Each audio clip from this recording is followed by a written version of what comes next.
궁금하지만 누구도 알려주지 않는 주식 이야기 무엇이든 물어보세요. 지금부터 영구와 해남 씨가 친절하게 해결해 드리겠습니다. 자타공인 5스타 대표 젠틀맨이죠. 두 분의 친절한 투자 해법 새해에도 계속 이어지는 거죠? 네, 그럼요. 사이다처럼 시원한 멘트로 알기 쉽게 풀어드리겠습니다. 네, 그리고 시장도 기분 좋게 상승 흐름을 이번 주 이어가고 있으니까요. 조금 활기차게 또 설명드리도록 하겠습니다. 네, 이보다 더 친절할 수는 없습니다. 영구와 해남 씨 두 분과 함께 알아두면 돈 되는 주식 투자의 깨알 팁 탈탈 털어보도록 하겠습니다. 먼저 오늘의 주식 궁금증부터 만나볼까요? 애증의 바이오주 새해에는 애정으로 바라봐도 될까입니다. 개인 투자자가 가장 좋아하면서도 싫어하는 주식이 바로 바이오주가 아닐까 싶어요. 제 주변에도 앞으로 바이오주는 쳐다도 안 볼 거라고 말하면서 꼭 바이오주 매매만 하는 분들이 있거든요. 아니 왜 이렇게 개인들은 바이오주에 집착 아닌 집착을 하는 걸까요? 네, 이 바이오주는 앞으로 차세대의 반도체가 될 것 같아요. 대한민국을 먹여 살릴 떠오르는 새로운 패러다임이 될 거고요. 일단 미래 비전을 가지고 있기 때문에 그렇게들 관심이 많을 겁니다. 이미 중국은 오픈 마인드로 바이오 규제를 풀어갖고 대거 글로벌 기업들이 지금 중국으로 몰려가고 있는 것들을 얼마 전에 확인을 하셨을 거예요. 그래서 앞으로도 한번 바람이 불면 투기 바람이 굉장히 심하게 부는 게 이제 바이오 쪽인데요. 단기적인 수익률이 100%, 200%는 기본으로 나오는 것이 또 바이오주이기도 해요. 그리고 또 한 가지는 전 세계 인구의 건강이나 고령화를 생각한다면 불이 붙는 도화선이라고 표현을 해줘야 맞을 것 같습니다. 그래서 이런 이유로 바이오주들은 계속적으로 관심의 대상이 될 것 같습니다. 네, 작년에는 특히 연이은 임상 실패 소식으로 투자 심리가 유난히 또 위축된 한 해가 아니었나 싶습니다. 많은 분들이 또 바이오주 매매로 상처 많이 받으셨거든요. 네, 그 바이오 업종 안에서도 주로 이제 시총 상위 제약 바이오가 조금 말썽을 좀 피웠는데요. 작년 4월 같은 경우에는 이제 고관절염 치료제의 이제 인보사 판매 중단 여파로 코오롱 티시존이 좀 급락을 했고, 또 이제 7월에는 HLB 리오세라믹 임상 실패설로 또 급락을 했습니다. 또 7월에는 역시 또 메지온도 난간롬에 급락을 했고, 8월에는 신라젠 팩400 임상 중단에 3거래일 연속 또 하한가까지 기록하면서 제약 바이오 전체의 어떤 그 급락을 주도했습니다. 여기서 잠깐! 그야말로 이 바람잘날 없이 투자자 속을 태운 바이오주라고는 하지만 5스타라면 또 달라야 되지 않을까요? 작년 두 분의 바이오주 매매 성적 어땠나요? 네, 그 시총 상위 좀 제약 바이오는 힘을 좀 못 냈지만 신규 상장 새내기 좀 제약 바이오 종목들의 좀 흐름은 좋았습니다. 앞타 바이오 같은 경우 12월 95% 정도 달성했고, 지금도 진행 중인 라파스 같은 경우에는 단기폭 20에서 30%까지 지난주 그 필살기 특집 방송에서 소개드린 후에 추세에 견고하게 움직이고 있습니다. 네, 우리 특히 김용구 대표의 경우에 작년 방송에서 가장 또 많이 말씀하신 게 찬바람 불면 바이오주 간다였습니다. 네. 실제로 하반기 바이오주로 높은 수익률 보여주셨나요? 네, 맞습니다.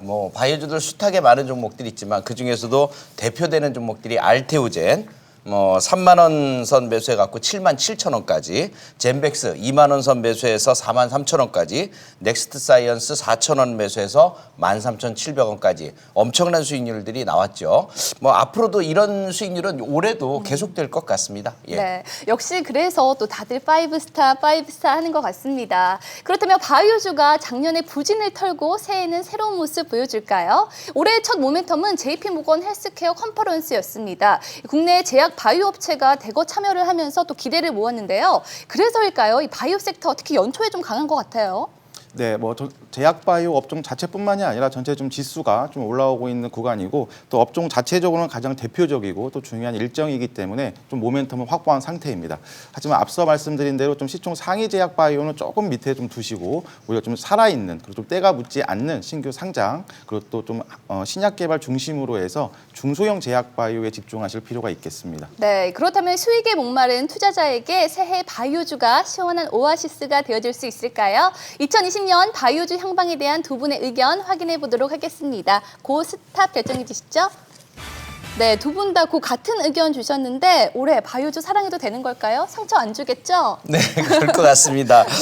일단 IT 부품주나 5G, 2차 전지, 바이오 할 것 없이 섹터별로 움직이긴 할 텐데요. 섹터별 순환 상승은 기본입니다. 이번 연도에도요. 그건 기본으로 알아두시고, 정부에서 신약에 대한 지원을 갖다가 계속적으로 할 겁니다. 바이오 원천 기술 개발에 4,200억 원을 투자한다는 내용들도 나왔었고요. 그래서 이런 내용들을 토대로 해서 볼 때 임상 3상이라든가 복제약 뿐만이 아니고 IPO를 또 추진하는 기업들이 많이 있죠. SK바이오팜이라든가 CJ 헬스케어 이런 바람이 불면서 앞으로도 이런 내용들이 계속적으로 바이오주들의 힘과 용기를 또 불어줄 수 있는 그런 내용이 될 것 같습니다. 네, 대표님은요? 네, 그 1월 7일 문재인 대통령이 그 신년사를 발표했는데요. 이런 보통 신년사 내용을 통해서 1년 동안에 좀 주식 투자자들이 좀 먹거리를 확인할 수가 있겠습니다. 누가 봐도 제약바이오와 반도체는 시장 주도주, 시장을 이끌 업종임이 충분하고요. 그다음에 여기에 또 주목해야 될 것이 이제 한한령 해제라든가 시진핑 방한 이슈로 인해서 중국 소비 관련주, 화장품주가 대표적이겠습니다. 이제 그리고 또 이제 그 수소차, 전기차 포함 친환경차 섹터 요 네 가지의 어떤 주도 섹터에 상반기에 집중할 필요가 있겠습니다. 네, 여기서 또 잠깐 바이오주에 대해서 긍정적인 전망을 주셨지만 사실 그렇다고 또 모든 바이오주가 오르는 건 아니겠죠. 두 분은 분명 올해 바이오주를 잘 알고 계실 텐데 올해 바이오 투자의 핵심 포인트 아주 숨김없이 좀 과감 없이 공개해 주시죠. 네, 먼저 신약 개발은 뭐 빼놓을 수 없을 것이고요. 신약 개발과 임상 3상이 접해 있는 그 성공 가능한 기업들을 골라내는 것이 중요할 것 같고요. 두 번째는 뇌 연구, 그다음에 바이오 빅데이터 이런 쪽에 그 신경을 좀 많이 써야 될 것 같아요. 또 하나는 이게 바이오만 끝나는 게 아니라 AI와 접목되면서 바이오의 그 개발 시간을 앞당길 수 있는 기업들 있죠. 이런 것들도 혜택이 될 거고요. 그다음에 다른 업종이지만 바이오 기업으로 변신하는 기업들이요. 대신 캐스카우를 갖다가 확보할 수 있는 기업들 이런 것들을 좀 찾아내면은 답이 되지 않을까 판단이 됩니다. 네, 대표님은요? 네, 뭐 추가적으로 좀 매매 트레이딩 관점에서 말씀을 드리면 업종만 믿고 이제 아무 종목이나 매수하시면 안 되고 업종 안에서의 주도주 그리고 가장 강한 구간, 가장 빠른 구간에 있는 주도주를 매수하셔야 되겠습니다. 그리고 또 리스크 관리 차원에서는 이슈가 이제 한번 확인이 됐을 때는 단기적으로 비중을 좀 줄이는 전략도 같이 병행하실 필요가 있겠습니다. 네, 이 바이오주에 대한 이야기를 하다 보면 정말 끝이 없는데요. 그중 제일 또 안타까운 게 고가에 몰려있는 분들이 많다는 겁니다. 사실 이분들의 바람은 뭐 이제 수익보다도 그나마 손실이라도 조금 줄여보자가 아닐까 싶은데 좀 현명하게 빠져나올 수 있는 전략이 있다면 알려주세요. 네, 그 가지고 있는 종목이 미래 가치가 있는 기업이라면 당장 손실이라도 빠져나오지 않고 좀 기다려주면 됩니다. 그거는 장기 투자도 정답이라고 볼 수가 있어요. 예를 들어서 영업흑자를 좀 볼 수 있다라든가 셀트리온 같은 종목들을 걸려 있는 분들도 많이 있거든요. 그런 분들도 앞으로도 충분한 실적 호전에 의한 상승도 예상이 되니까 그런 부분들과 함께 뭐 신약에 관련된 종목들도 마찬가지입니다. 또한 물렸다고 두 번째 물렸다고 해서 무조건 기다리는 것보다는요. 등락을 이용해서 마이너스 반복 매매를 해주는 것도 굉장히 중요한 역할입니다. 그것도 좀 해주시는 것이 좋겠고요. 뭐 비전이 없는 종목이 있어요. 그런 종목들은 물렸다 그래도 또 손실이 많다고 해도 과감하게 정리를 하고 다른 쪽으로 옮겨 타는 것도 굉장히 중요한 전략이라는 점 다시 한번 말씀드립니다. 네, 워낙 바이오 투자의 베테랑들이시니까 마지막으로 이 바이오 투자에 관해서 한마디씩 해주신다면요? 일단 치밀한 기업 분석이 필요합니다. 기업 분석이 동반되지 않고서는 바이오주들을 건드리기가 힘듭니다. 네. 그래서 실전 투자할 때 꼭 필요한 것이 제가 뭐 알테오젠이나 젠백스 같은 종목들 성공한 것도 바로 치밀한 기업 분석이 있었기 때문이고요. 두 번째는 신규 바이오 전환 기업이라면 자금 유입 속도를 갖다 보세요. 그래서 그 믿을 만한 자금이 모여졌는지 이런 것들이 아주 중요하겠고요.